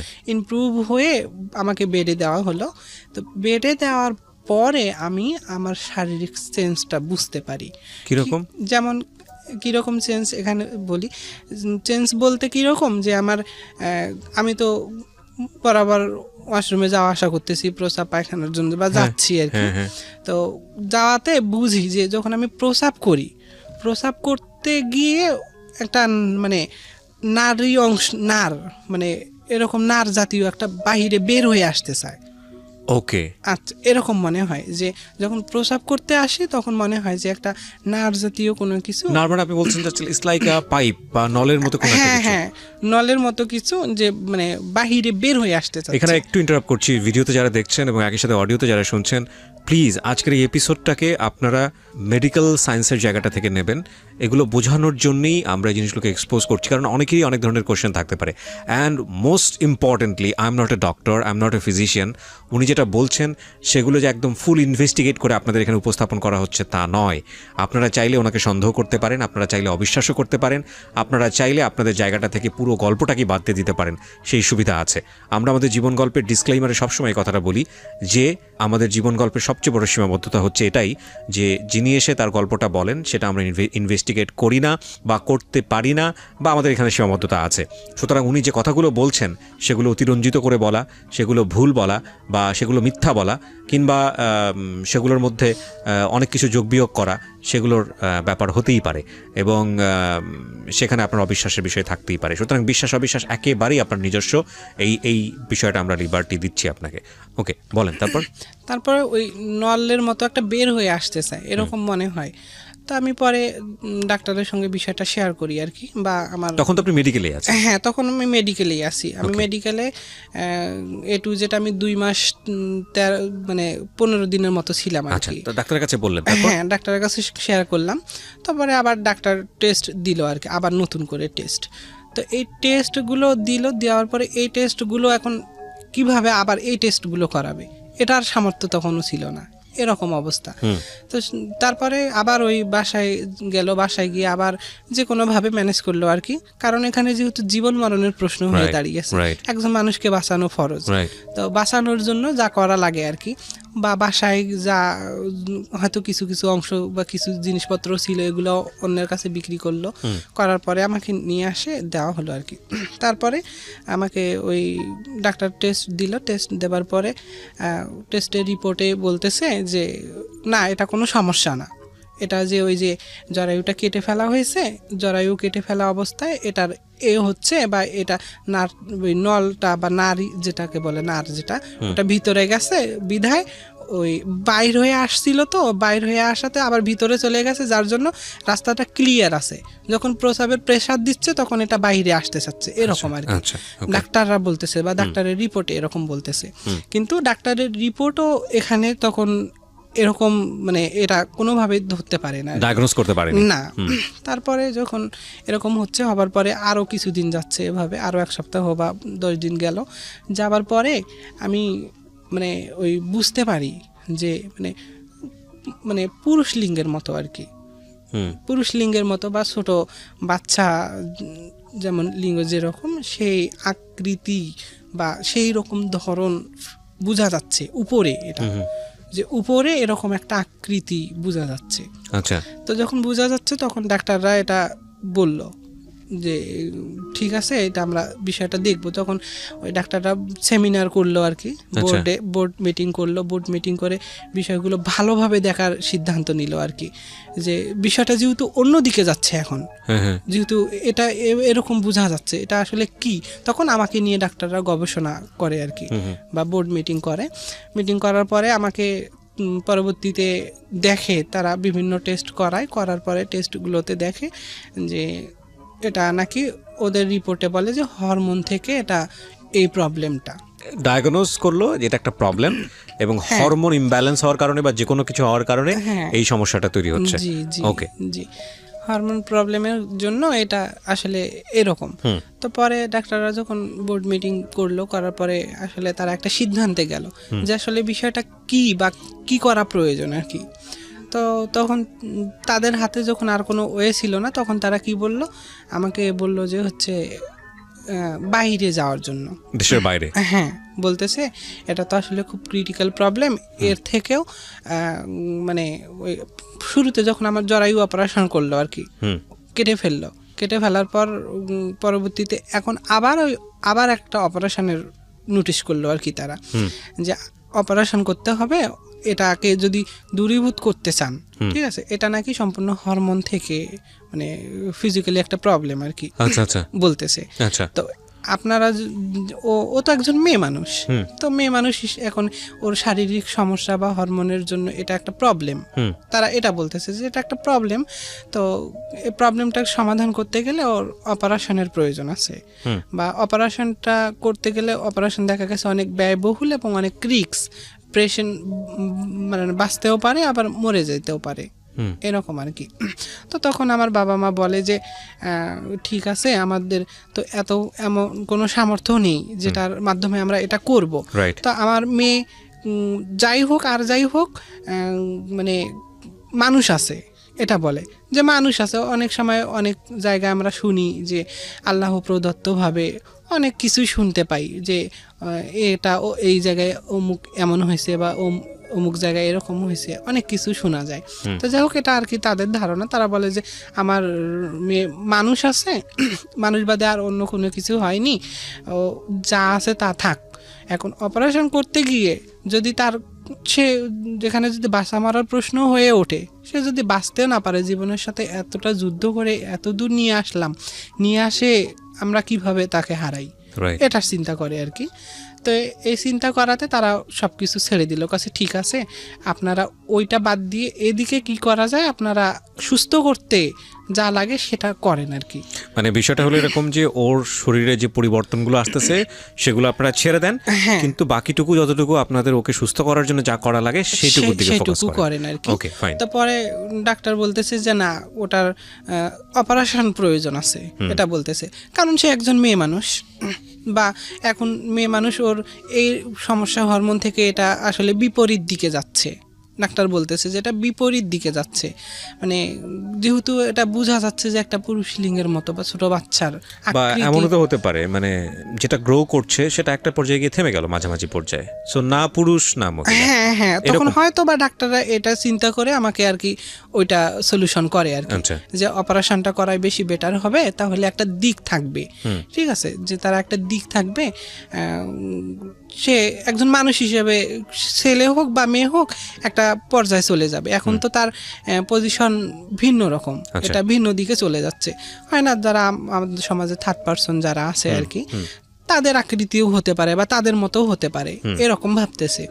তো যার জন্য আর কি বলতেছে যে অপারেশনের জন্য। তা বলতেছে আমার বাবা মা বা ফ্যামিলি থেকে যারা আছে তারা বলতেছে এটা তো আমাদের পক্ষে কখনো সম্ভব হবে না এত টাকা ব্যয় করা বা এত কিছু করা। যা হোক, এর আগেও আমরা মানুষের কাছ থেকে সাহায্য নিলাম, ওর কাছ থেকে সাহায্য নিয়ে অনেক কিছু করলাম, বারবার তো আর মানুষ দিবে না।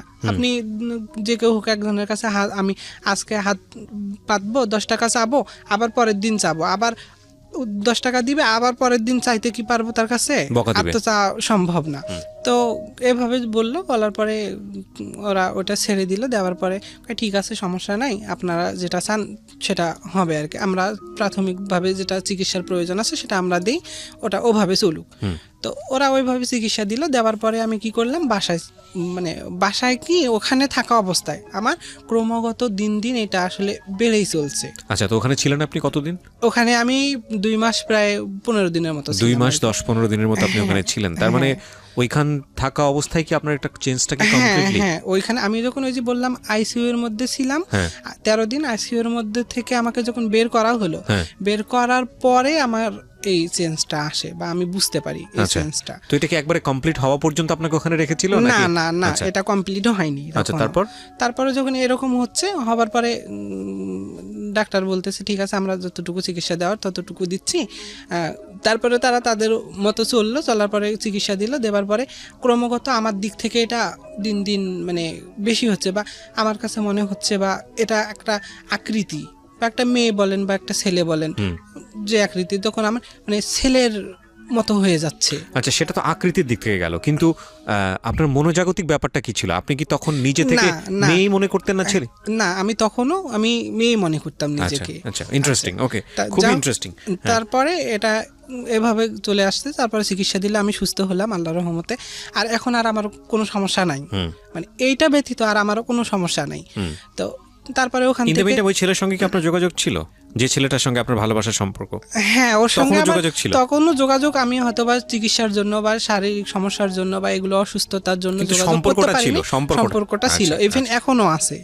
ওকে ওকে, আমরা সামনের দিকে যাই। এখনো আছে। হ্যাঁ, আচ্ছা, যাই okay. হোক, তারপরে আমাকে একটু আল্লাহর রহমতে সুস্থ হলাম, হবার পরে বাসায় দেওয়া হলো আর কি।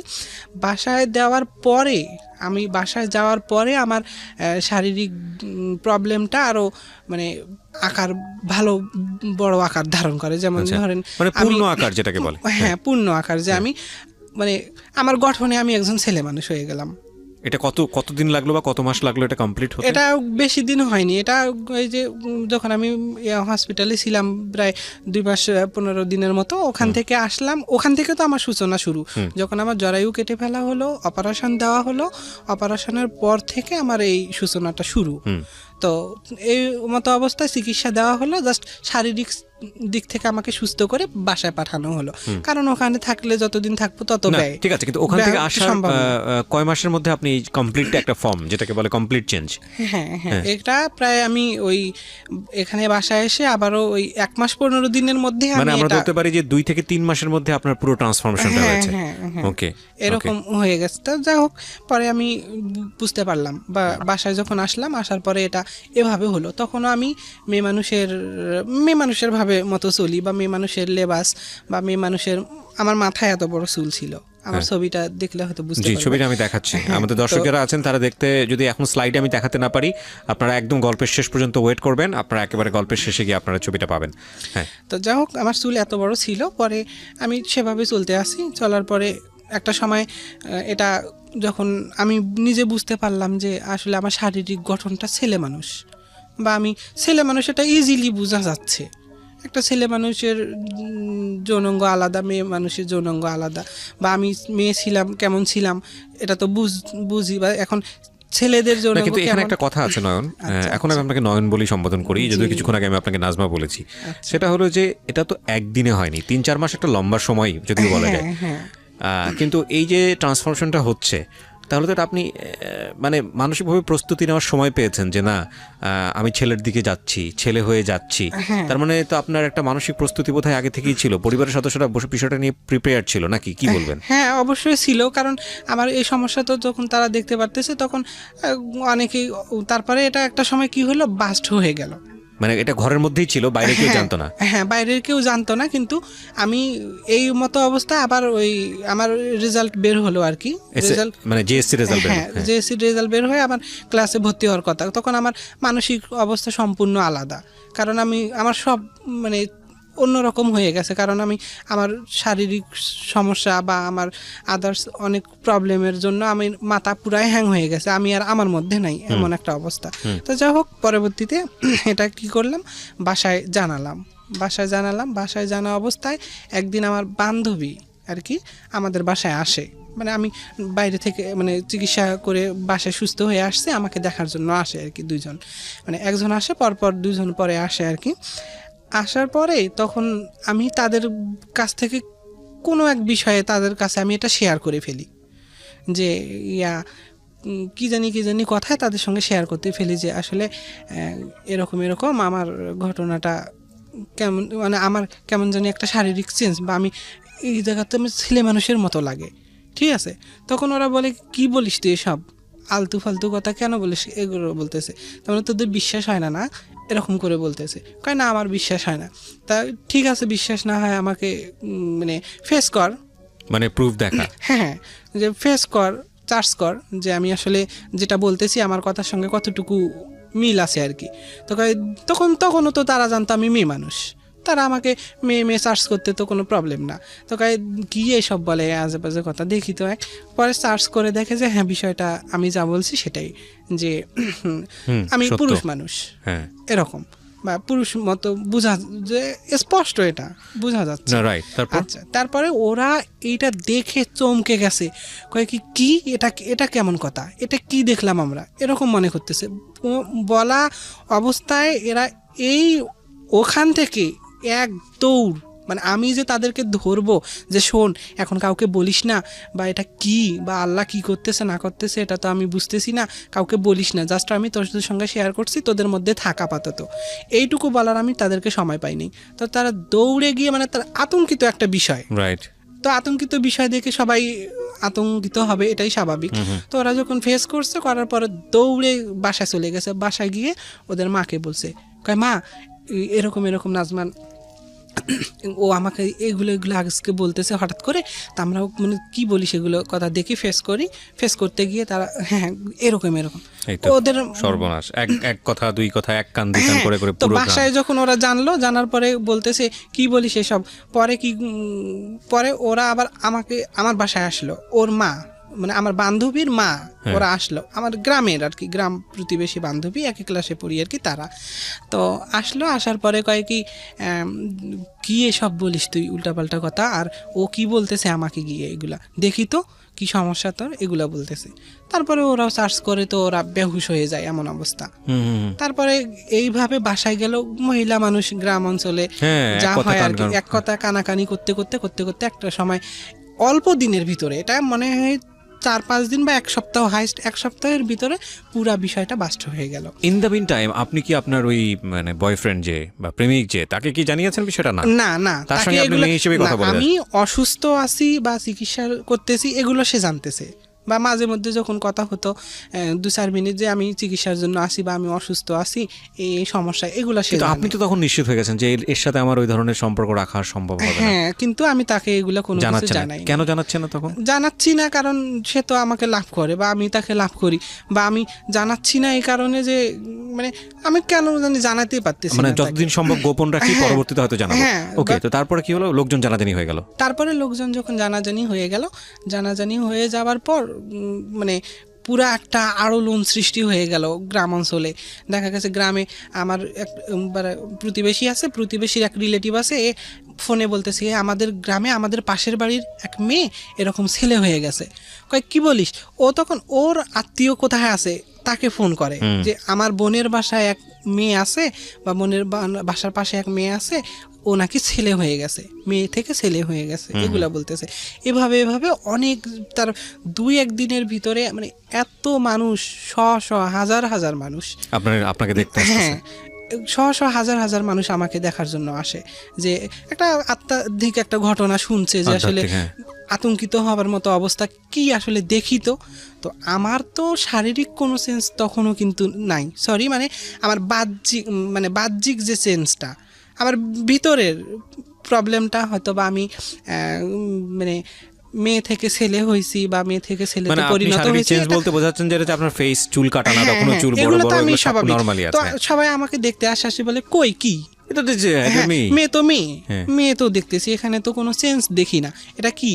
তো পরে আমাকে যখন এগুলো আলোড়ন সৃষ্টি হয়ে গেল, মানুষ গ্রাম অঞ্চল, আমাদের বাসায় প্রত্যেকটা বাসা মানে গ্রামের রাস্তা পথ একদম মানে মানুষে ব্লক, এমন অবস্থা। আমি হলে তো আপনাকে টিকিট কেটে দেখার ব্যবস্থা করতাম। হ্যাঁ, তারপরে তো যা হোক, না ঠিক আছে, সমস্যা নেই, যা হোক তারপরে ওই অবস্থায় আসলে অনেকেই এগুলা তো তখন বিশ্বাস করার মতো না, কারণ কি বিশ্বাস করবো, তো একজন মেয়ে মানুষ দেখা যাচ্ছে, কিভাবে ছেলে বিশ্বাস বড় করবে? বড় সব হ্যাঁ, মেয়েতে কাপড় পরে আছে। হ্যাঁ। হ্যাঁ, তো যাই হোক, তারপরে এটা একটা সময় প্রশাসনের লোক জানলো, মানে আমাদের থানার লোক জানলো আর কি, যে বিষয়টা কি, এখানে একটা বা কোন বিশৃঙ্খলা দিকে তৈরি যাচ্ছে। হয়ে গেছে। হ্যাঁ। যে তারপরে ওখান থেকে লোক আসলো আর কি।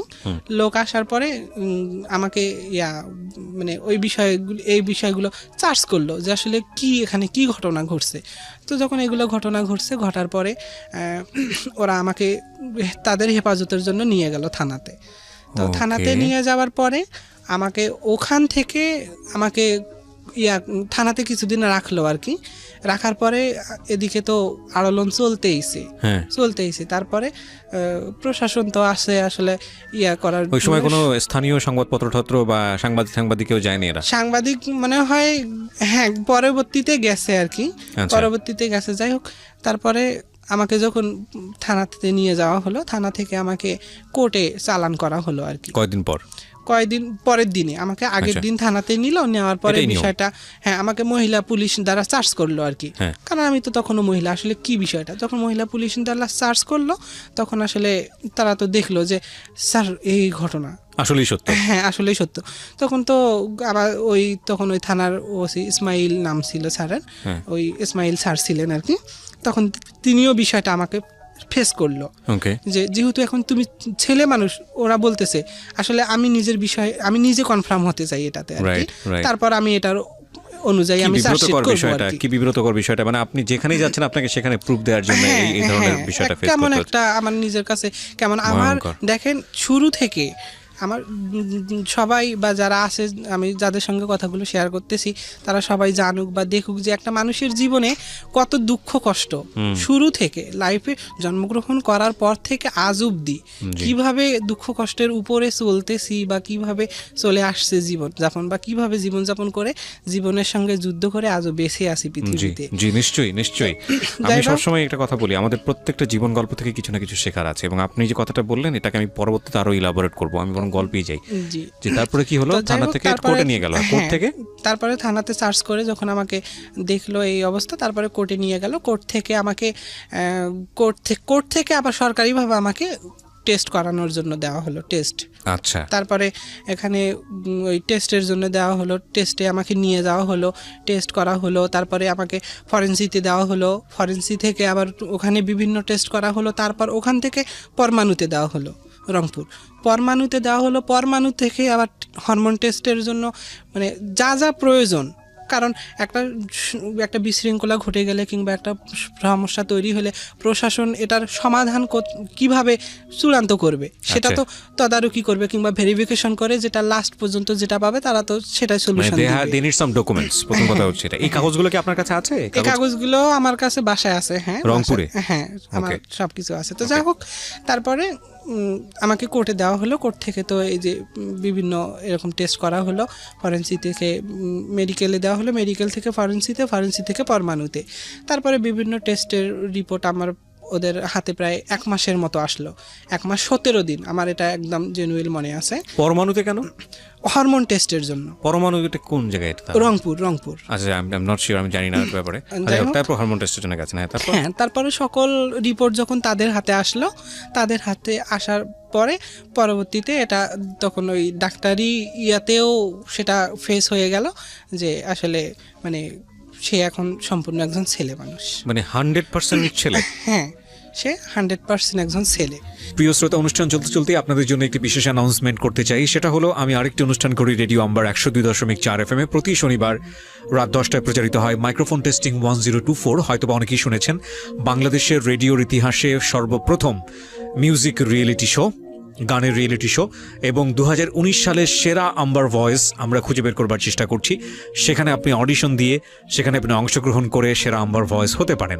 আপনি যদি মনে করেন যে আপনি খুব ভালো গান করেন কিন্তু সে অর্থে তেমন কোনো প্ল্যাটফর্ম কোথাও পাননি, তাহলে ছোট্ট একটা অডিশন দিতে হবে আপনাকে। ফোন করে আপনাকে গাইতে হবে একটা গানের 2টো লাইন বা 3টে লাইন আপনি আমাদেরকে গেয়ে শোনাবেন এবং আমরা আপনাকে ডাকবো, নিশ্চয়ই ডাকবো। ওকে, ফোন নাম্বারটি আমি বলে দিচ্ছি।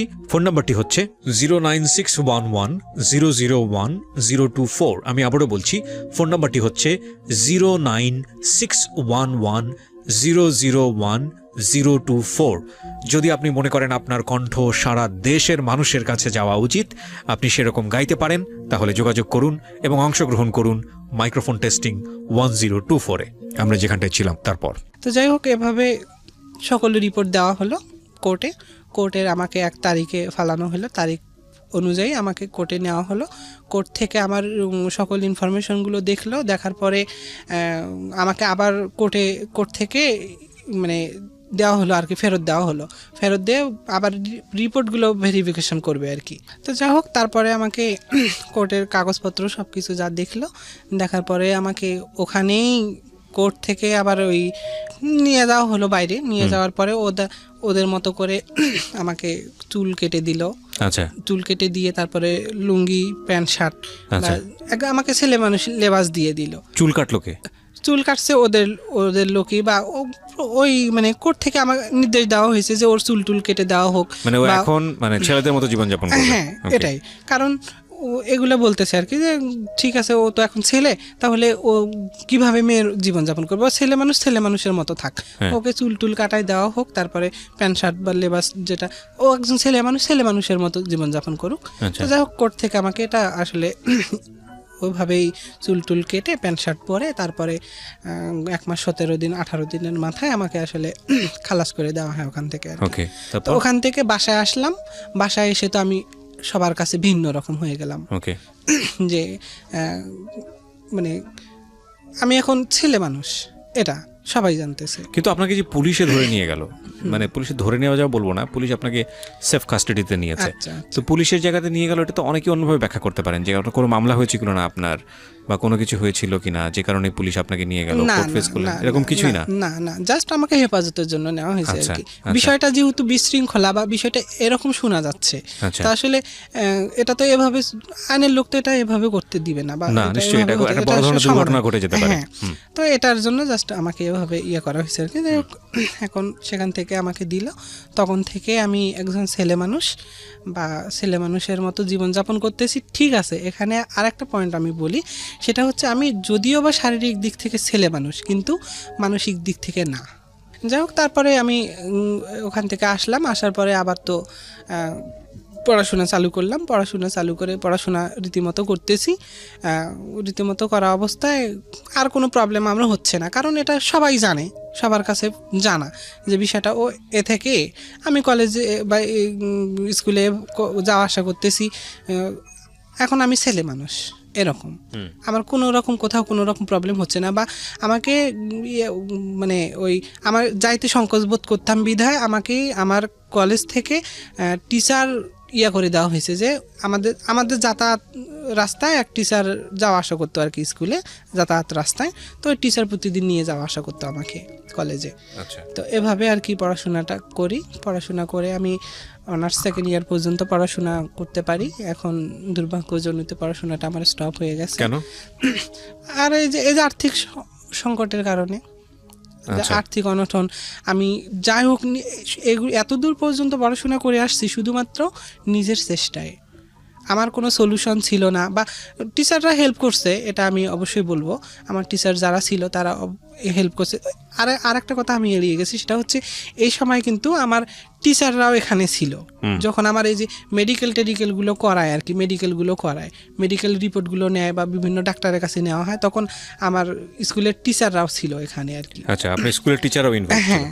ওকে, স্কুলের টিচাররাও ছিল। যাই হোক, পরবর্তীতে এভাবে। তার মানে আপনার এলাকায় তো মোটামুটি এটা একটা আন্দোলন তোলা ঘটনা, একদম পুরোপুরি আন্দোলিত ঘটনা। হ্যাঁ, সবাই জানে এটা। হ্যাঁ, সবাই জানে। আপনার আজকের ভিডিওতে যারা দেখছে, এই মুহূর্তে ইউটিউবে যারা দেখছে, তারা সবাই মোটামুটি দেখে আপনাকে চিনে ফেলবে যে আপনি এই এলাকার এই ঘটনা। তো 10 বছর আগের গল্প না, এটা কত বছর আগের গল্প? না, 10 বছর না, এটা 2011 সালে। এখন কত হচ্ছে আর কি, এখন তো 8 বছর, মানে 8-10 বছর কাছাকাছি গেছে। হ্যাঁ, এরকম আর কি। 2011 সালে। এই 8 বছরে আপনি কিভাবে চলাচল করছেন? তো এখন আমি এই 8 বছরে চলাচল করতেছি কিভাবে বলতে, আমি চলাফেরা করতেছি। আমার লেবাসে ছেলে মানুষ, বা আমি নিজেও ছেলে মানুষ, বাট আমার মানসিক অবস্থার এতটুকু সেন্স আমি আজ অবধি পাইনি। মানে আপনি নিজেকে মেয়েই মনে করেন? হ্যাঁ, আমি নিজেকে মেয়ে মনে করি, বা নিজের চাওয়া পাওয়াগুলো বলেন, বা নিজের একটা ইচ্ছা বা আকুতি বা স্বপ্ন, একটা মেয়ে মানুষ যে স্বপ্ন দেখে, সংসারের স্বপ্ন। হ্যাঁ, সংসারের স্বপ্ন। তো আমার প্রতিটা মুহূর্তে এগুলা মনে হয় যে আমি একজন মেয়ে মানুষ, আমি মেয়ের মতো চলাফেরা করি বা মেয়েদের সাথে ঘুরি ফিরি, বা ছেলেদের সঙ্গে মিশতে ভালো লাগে না, বা আমি এখন ছেলে মানুষ, ছেলে মানুষের সঙ্গে বন্ধুত্ব হবে, উঠা বসা হবে, কিন্তু ছেলে মানুষের সঙ্গে চলতে গেলে, মিশতে গেলে আমার ফিজিক্যালি প্রবলেম আসে। রাইট।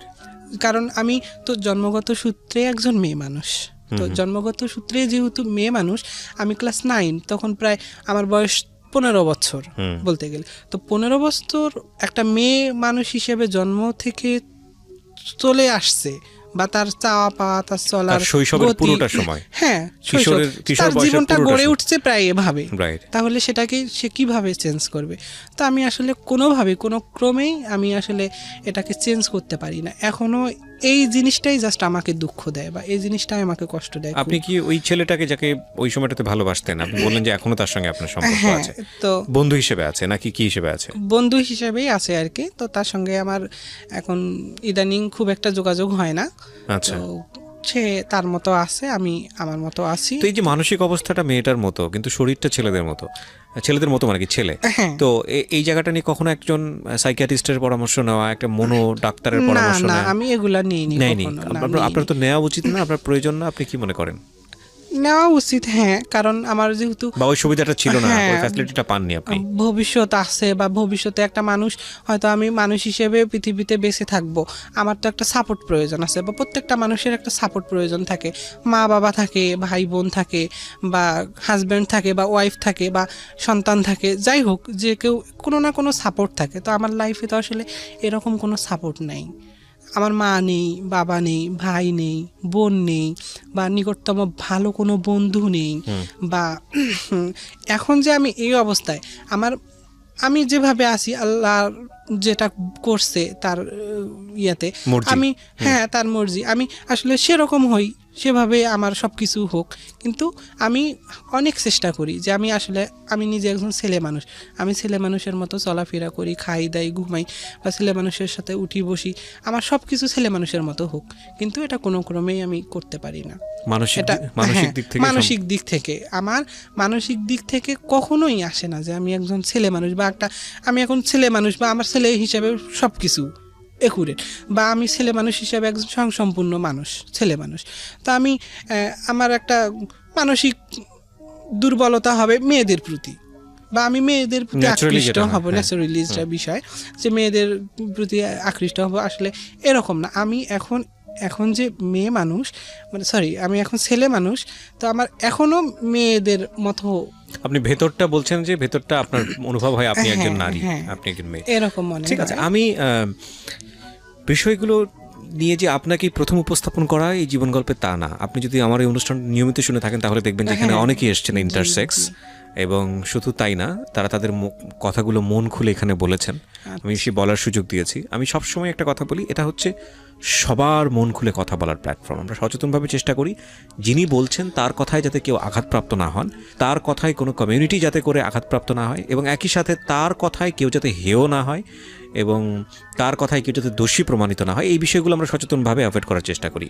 ইন এ কমপ্লিট প্রোগ্রামে আমরা চেষ্টা করি যে একটা পুরো গল্প থেকে একটা মেসেজ যেন দেওয়া যায়। তো আপনি আজকে এই গল্পটা কেন বললেন আমাদের রেডিওতে?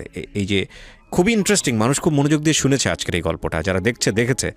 তো এটা আমি জানি যে আমাদের স্বাভাবিকতার বাইরে যেটা ঘটে সেটার প্রতি মানুষের তীব্র আকর্ষণ থাকে।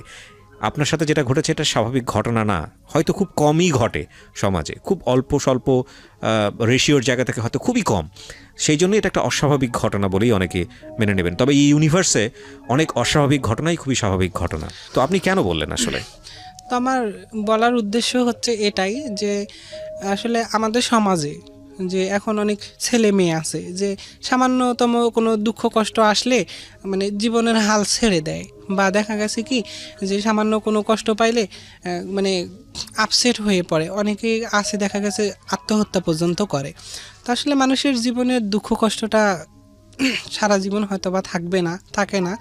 এখন আমার জীবনের যেগুলো ঘটনা, এগুলোর সঙ্গে তো কারো জীবনের মিল হবে না, তো আমি আমার ঘটনাটাকে মিন করে আমি সবার কাছে এটা শেয়ার করলাম এই জন্যে যে আসলে দেখেন আমার জীবনটা বা আমার লাইফ স্টোরিটা যে আমার জীবনের ঘটে যাওয়া ঘটনাগুলো জন্ম থেকে আজ অবধি পর্যন্ত বা ভবিষ্যতে আরও কি হবে।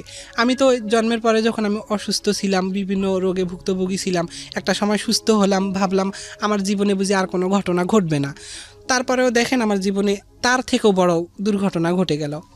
এখন আমি তো সেই কনফিউজ থেকে এখন আর ওটা আশা করতে পারি না যে আসলে পরবর্তীতে যে আমার জীবনে আর অন্য কোনো ঘটনা ঘটবে না, মানে আপনি এটারও যেটা কোনো বলতে চাচ্ছেন, নিশ্চয়তা নাই। রাইট, আপনি যেটা বলতে চাচ্ছেন যে এত কষ্টে থেকেও আমি মানুষের মতো বাস করার চেষ্টা করে যাচ্ছি। হ্যাঁ, অবশ্যই অবশ্যই আমি এত দুঃখ কষ্টগুলোকে উপেক্ষা করে অহরহ দুঃখ কষ্টের সঙ্গে থাকা সত্ত্বেও মানে নিজের জীবনের সাথে যুদ্ধ করে আজও বেঁচে আছি বা বেঁচে থাকবো আল্লাহ যতদিন আছে, এইটুকুই আর কি। আল্লাহ যাতে যতদিন আপনাকে বাঁচায় আমার রাখে। হ্যাঁ আমার এই গল্পটুকু শুনে সবাই যারা শুনতেছে বা যারা দেখতেছে তারা যাতে মনে করে যে একটা মানুষের জীবনে কত দুঃখ কষ্ট থাকতে পারে, নিজেরা যাতে করে কিছুটা হ্যাঁ, হালকা হয়। এত দুঃখ কষ্ট থাকার পরেও একটা মানুষ নিজেকে কিভাবে সেফ রাখে রাইট। বা কিভাবে জীবনে বেঁচে আছে। তো মানুষের জীবনে নানাবিধ ঘটনাই ঘটে, তো ঘটে যাওয়ার সূত্র ধরে মানুষ অনেক কিছু করে ফেলে এখনকার এই সমাজের ছেলে বা Right. ভাইরা বোনরা যারা আমি আছে আপনাকে দুইটা তারা। কোশ্চেন করি, তাহলে উত্তরটা চলে আসবে। আপনি কখনো সুইসাইড করার চেষ্টা করেছেন? না না, আমি এটা কখনোই করেননি? কখনোই করি নাই বা এগুলো চিন্তাও করি নাই কখনো যে আসলে যে আমি আমার জীবনে এত কিছু ঘটে যাচ্ছে, আমি এটা ফিলে করি নাই যে আসলে এটা আমি মরে যাব, আমার জীবনে তো এত দুঃখ কষ্ট হচ্ছে, আমি এগুলো সইতে পারতেছি না, আমি মরে যাব। কিন্তু আমি সবসময় আল্লাহর উপর ভরসা করছি বা আল্লাহর মাশাআল্লাহ, কাছেই মাশাআল্লাহ। বিশ্বাস রাখছি যে আল্লাহ যা করবেন নিশ্চয়ই মঙ্গলের জন্য করবেন। আমার জীবনে আমি দেখেন এখন এই যে আজ অবধি এখান পর্যন্ত আসতে পারছি, আমি তো সুস্থ আছি। আল্লাহ তো আমাকে এই যে কথাটুকু বলতেছি এটুকু বলার তৌফিক তৌফিক তো দিয়েছেন। দিয়েছে, মাশাআল্লাহ। তো এটাই আর কি, এটাই বলবো যে এত দূর পর্যন্ত আসতে পারছি, আজকে এই যে স্টুডিওতে এসে সবার সঙ্গে আমার লাইফের বিষয়গুলো সবার সঙ্গে শেয়ার করতে পারতেছি, এটাই তো আল্লাহর কাছে শুকরিয়া। রাইট, তো আলহামদুলিল্লাহ। একটা মানুষ আল্লাহর কাছে কি চাইতে পারে। Right. তো যাই হোক, আর একটা কথা আমি বলবো যে আল্লাহ তাআলা অবশ্যই একটা ইয়াতে বলছিল, আমার এটা মনে আছে যে ফা আম্মা মান তাবা ও আমানা সলিহা মাইয়াকুলু মিনাল মুফলিহিন লিল কোরআনে লিল সালাওয়াত লিল ইনসানে আল কিসবুল লাজি আওসাউফিদ দুনিয়া ওয়াল আখিরাত। কথাটার অর্থ হচ্ছে এটাই যে তোমাদেরকে পৃথিবীতে পাঠিয়েছি শুধুমাত্র আমার ইবাদত বন্দেগী করার জন্য। শুধুমাত্র নামাজ পড়া কিংবা কোরআন শরীফ তেলাওয়াত এটাই আমার ইবাদত নয়, বরং মানব জীবনের প্রত্যেকটা কাজকর্মই আমার ইবাদত, যদি সেটা আমার হুকুম মোতাবেক হয়ে থাকে। চমৎকার। তাহলে এই যে এত দুঃখ কষ্ট পরেও আল্লাহর উপর বিশ্বাস রেখে আল্লাহর প্রতি ভরসা রেখে আমি এই যে এত দূর চলে আসছি, আশা করব সবাই আর কি আপনার কাছ থেকে যেন আমার কাছ এই থেকে শিক্ষাটা এগুলাই যেন নেয়। হ্যাঁ, আমরা বলবে।